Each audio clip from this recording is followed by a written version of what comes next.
LDP chairman Basha, accompanied by members of his parliamentary group and citizens, paid their tributes at the Martyrs Cemetery today.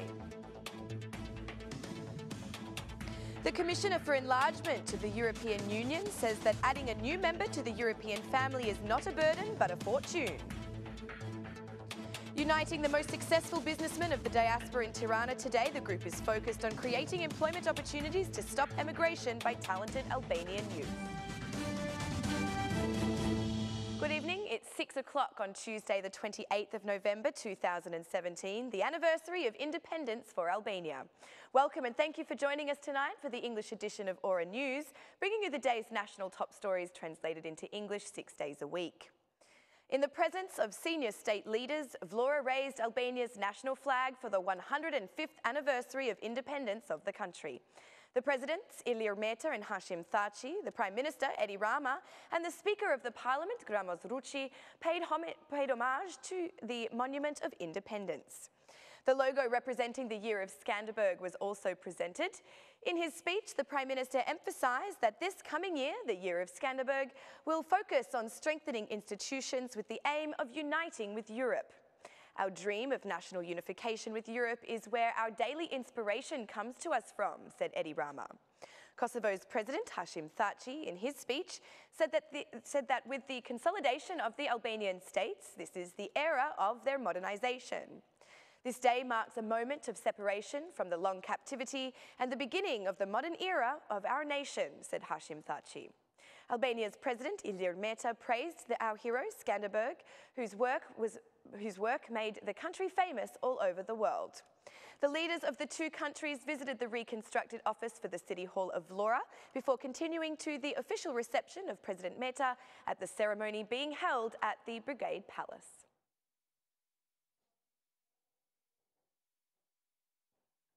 The Youth Forum of the Democratic Party has given a welcome to the senior government leaders arriving in Vlora for the raising of the flag in the form of a protest.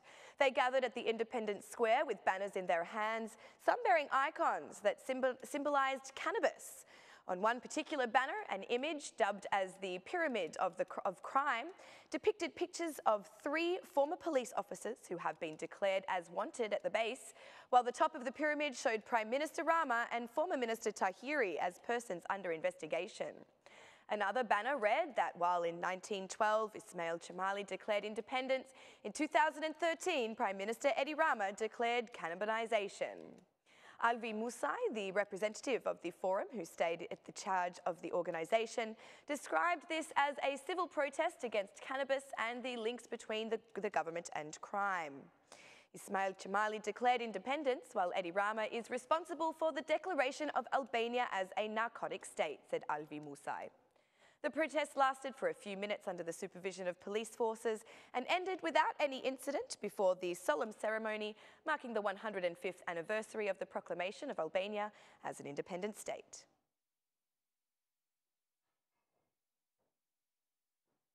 The Democratic Party chairman Lulzim Basha, accompanied by members of his party's parliamentary group and citizens, paid tribute to the fallen at the Mother Albania Memorial in the martyrs ceremony.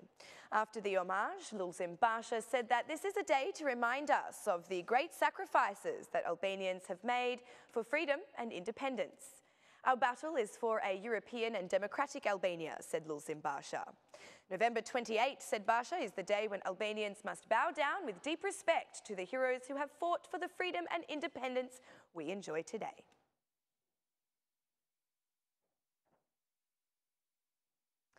Taking advantage of the day of open doors to the Albanian Parliament, visiting youths expressed what they would do differently if they were in charge of the government. This is the way the children have chosen today to challenge the Albanian Prime Minister, Edi Rama. Those who sat in the ministerial or member seats were also clear and honest with what they expected from those who had been elected to sit there. The fact that in almost every session debates occur with insults slung in both directions and even physical confrontations occurring was a common theme of the feedback regarding what could be improved. Though they were promised a modest increase in their monthly payments next year, pensioners said that they would like to be paid more so that they have the chance to purchase more of their basic needs, while those of working age want more employment opportunities and a functioning justice system. Politics must think more for us.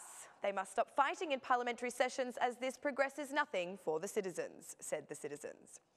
The Parliament and other cultural institutions will continue to stay open for citizens on Wednesday as well.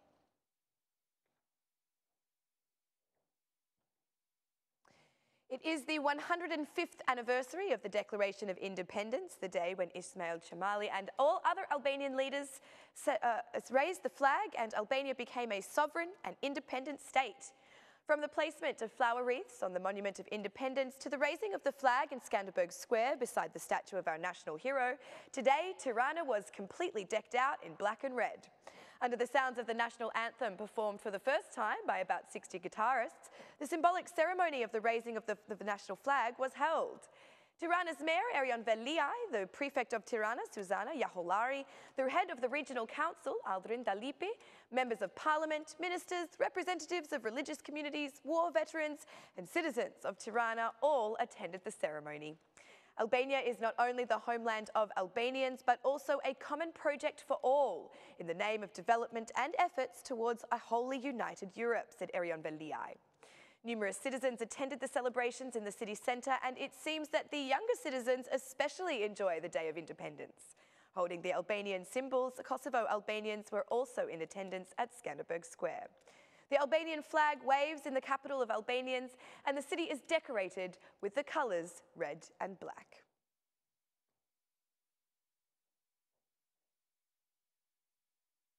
The European Union is increasingly willing to consider membership of the Western Balkan states. This was the statement by EU Enlargement Commissioner Johannes Hahn during an interview with the Austrian daily chronicle Wiener Zeitung. Accession of the Balkan countries would provide peace in the region, said Brussels' top official, and according to him would also enrich the European Union itself. There is more readiness now within the member states to address enlargement than there was a year ago. The member states have realised that peace can be achieved in the Balkans and that the prospect of EU membership is vital to maintain it, said Hahn.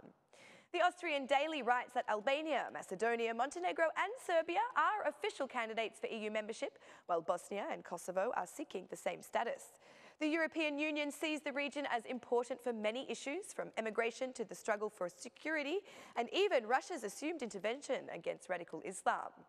The Commissioner for Enlargement of the European Union says that adding a new member to the European family is not a burden, but a fortune.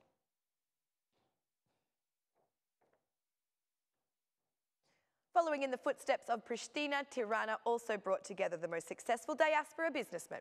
The flag holiday served as a motivation, while the purpose of the economic union was to stop emigration by young people through the creation of employment opportunities right here in Albania. In Tirana, the Diaspora Economic Forum was welcomed by businessman Kadri Morina. "We are always close to Albanians at any moment," said Morina. Businessmen will sign their collaborative contracts as the honorary chairman of the forum, Lazim Destani, says that the economic union will make Albania stronger. "We will help young people to realise employment in Albania," said Lazim Destani. While current chairman Nazar Mehmeti says that the Diaspora Economic Forum intends to export as many Albanian products as possible through its activity. "Contracts worth $500 million have been signed," said Mehmeti. The event was also welcomed by the chairman of the Republican Party, Fatmir Mediu. According to him, the state needs to increase awareness regarding enterprise opportunities. The sounds of traditional music as well as Albanian dances accompanied the activity. The Albanian Diaspora Economic Forum operates in 25 countries around the world, and thousands of businessmen are members.